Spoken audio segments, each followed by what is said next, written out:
Ao longo dos séculos, relatos de avistamentos de OVNIs têm permeado as culturas e as narrativas populares em todo o mundo. Esses avistamentos despertam um misto de curiosidade, medo e especulação, alimentando debates e questionamentos sobre a existência de vida extraterrestre e a possibilidade de visitas de seres de outros planetas. No vídeo de hoje, você verá mais 4 relatos incríveis de pessoas que tiveram contatos com OVNIs ou seres extraterrestres. E para você que não viu a parte 1 desse vídeo, o link está na descrição.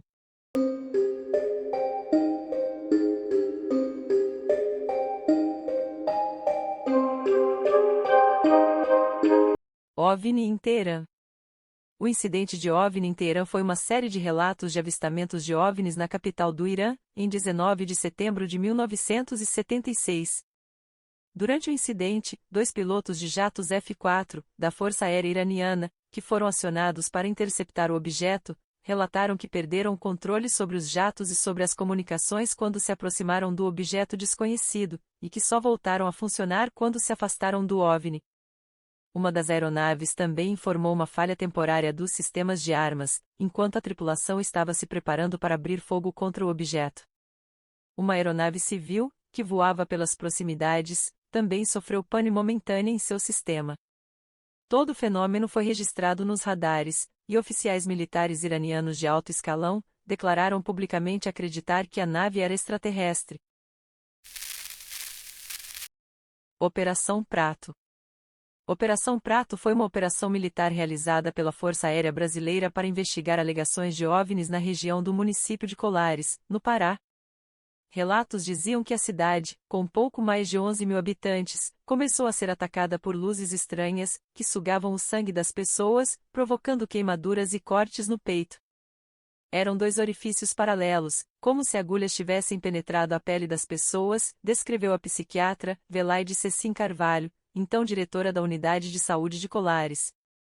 Segundo relatos da médica, os pacientes davam entrada no posto de saúde com sintomas de anemia, tontura, febre e marcas de queimadura de 1º grau pelo corpo. Logo, o fenômeno foi apelidado pelos ribeirinhos de chupa-chupa ou luz vampira. Centenas de moradores foram atacados e 2 pessoas morreram. A Força Aérea Brasileira enviou ao local uma equipe, e a investigação do governo, sigilosa, foi chamada de Operação Prato, em referência às naves espaciais que eram avistadas no local. O fato só veio a público 20 anos depois, quando o coronel Irangê Holanda, na época o comandante da operação, concedeu uma entrevista onde dizia que durante a investigação, um disco preto, escuro, parou em cima do grupo. Uma coisa muito grande, com uns 30 metros de diâmetro. O coronel disse também que a investigação teria resultado em 2.000 páginas de documentos, 500 fotos e 16 horas de filmagens. Logo após que Holanda relatou o avistamento de naves espaciais a seus superiores, a operação foi encerrada, em dezembro de 1977, após 4 meses do seu início. Curiosamente, 2 meses depois de conceder a bombástica entrevista, o coronel Holanda tirou a própria vida. Décadas depois, ufólogos ainda tentam ter acesso ao material coletado durante a Operação Prato. A Aeronáutica informou que todo o material disponível sobre OVNIs já foi encaminhado ao Arquivo Nacional, porém ufólogos dizem que o que tem lá é apenas a ponta do iceberg, e indagam onde estariam as fotos e as filmagens que o coronel Holanda e sua equipe tiraram. A Noite Oficial dos OVNIs.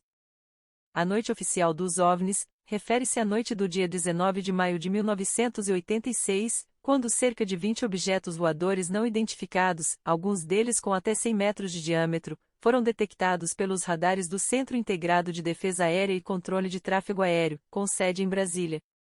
Os registros ocorreram nos estados de São Paulo, Rio de Janeiro, Minas Gerais e Goiás, e foram avistados por dezenas de testemunhas, civis e militares.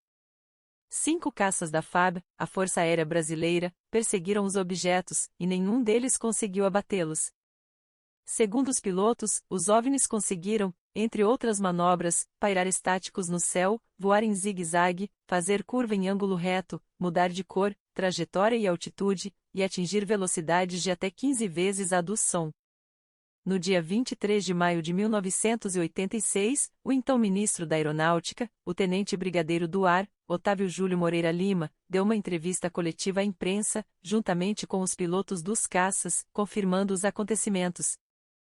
Por isso os eventos daquela noite ficaram conhecidos como a Noite Oficial dos OVNIs. O ET de Varginha. Segundo relatos, uma criatura foi avistada por 3 mulheres, na tarde de 20 de janeiro de 1996, em Varginha, Minas Gerais. A criatura era um bípede de cerca de 1,60 m de altura, com uma cabeça grande e corpo muito fino, com pés em forma de V, pele marrom e grandes olhos vermelhos, e parecia que estava ferida ou doente.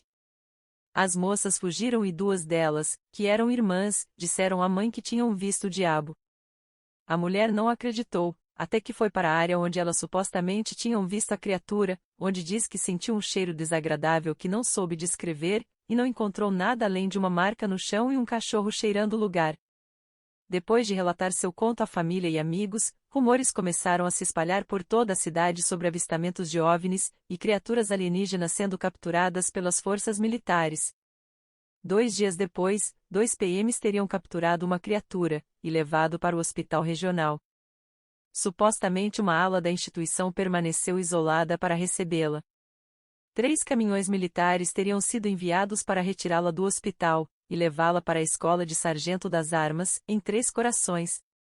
O zelador do zoológico local também afirmou ter visto uma criatura estranha, levada para lá pelo corpo de bombeiros, mas que não permaneceu no local. Nos meses seguintes, 3 animais morreram misteriosamente, e a necropsia apontou uma substância tóxico-cáustica não identificada, e também foi detectado um enegrecimento na mucosa do estômago e intestino dos animais. Além disso, Marco Eli Xerezi, um dos militares que teria capturado a criatura, morreu dias depois, de uma misteriosa infecção generalizada. Supostamente, ele teria encostado na criatura sem utilizar luvas. Xerezi tinha pouco mais de 20 anos e era um jovem saudável. Um áudio de um relato fornecido por ufólogos e atribuído a um militar anônimo, dava detalhes da suposta criatura, e afirmava que esta teria sido recolhida pelo corpo de bombeiros e levada para a escola de sargentos das armas. Ambos emitiram nota desmentindo a alegação. Após esses relatos, um casal, dono de uma fazenda na cidade, afirmou ter visto um OVNI que ficou pairando sobre seu pasto por cerca de 40 minutos, em uma madrugada de janeiro daquele ano. Toda a história do ET de Varginha é baseada em relatos e testemunhos. As autoridades locais e federais negaram todas as afirmações de naves e seres extraterrestres, enquanto teóricos da conspiração alegaram encobrimento. Após o ocorrido, Varginha se tornou um ponto turístico muito visitado por entusiastas de OVNIs e curiosos em geral. Se você gostou, deixe o seu like e inscreva-se no canal. Obrigada e até o próximo vídeo.